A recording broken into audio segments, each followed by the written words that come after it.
Note: Aflatun and Aristu and King Iskander are Plato, Aristotle, Alexander.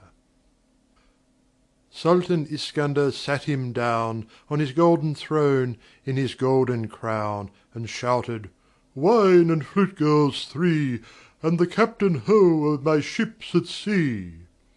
He drank his bowl of wine, he kept The flute-girls dancing till they wept, Praised and kissed their painted lips, And turned to the captain of all his ships, And cried, "O lord of my ships that go From the Persian Gulf to the pits of snow, Inquire for men unknown to man."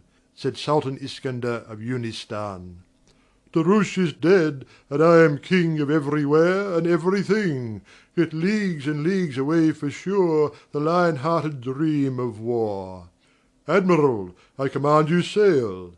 Take a ship of silver mail And 50 sailors, young and bold, And stack provision deep in the hold. And seek out 20 men that know All Babel tongues which flaunt and flow. And stay, impress those learned two, Old Aflatun and Aristu. And set your prow south-western ways 1,000 bright and dimpling days, And find me lion-hearted lords With breasts to feed our rusting swords." The captain of the ships bowed low. "Sir," he replied, "I will do so." And down he rode to the harbour mouth To choose a boat to carry him south. And he launched a ship of silver mail, With 50 lads to hoist the sail, And 20 wise, all tongues they knew, And Aflatun and Aristu. There had not dawned the second day, But the glittering galleons sailed away, And through the night like one great bell The marshalled armies sang farewell. In 20 days the silver ship Had passed the Isle of Serendip, And made the flat Araunian coasts Inhabited, at noon, by ghosts. In 30 days the ship was far Beyond the land of Calcobar, Where men drink dead men's blood for wine, And dye their beards alizarine. But on the 100th day there came Storm with his windy wings aflame, And drave them out to that lone sea, Whose shores are near eternity. For 7 years and 7 years Sailed those forgotten mariners, Nor could they spy on either hand The faintest level of good red land. Bird or fish they saw not one, There swam no ship beside their own, And day-night long the lilied deep Lay round them with its flowers asleep. The beams began to warp and crack, The silver plates turned filthy black, And drooping down on the carven rails Hung those once lovely silken sails. And all the great ship's crew who were Such noble lads to do and dare, Grew old and tired of the changeless sky, And laid them down on the deck to die. And they, who spake all tongues there be, Made antics with solemnity, Or closely huddled each to each, Talked ribald in a foreign speech. And Aflatun and Aristu let their beards grow, And their beards grew round and about the mainmast tree, Where they stood still and watched the sea. And day by day their captain grey Knelt on the rotting poop to pray, And yet despite 10,000 prayers They saw no ship that was not theirs. When thrice the 7 years had passed, They saw a ship at last! Untarnished glowed its silver mail, Windless bellied its silken sail. With a shout the grizzled sailors rose, Cursing the years of sick repose, And they who spake in tongues unknown Gladly reverted to their own. The captain leapt and left his prayers, And hastened down the dust-dark stairs, And taking to hand a brazen whip, He woke to life the long-dead ship.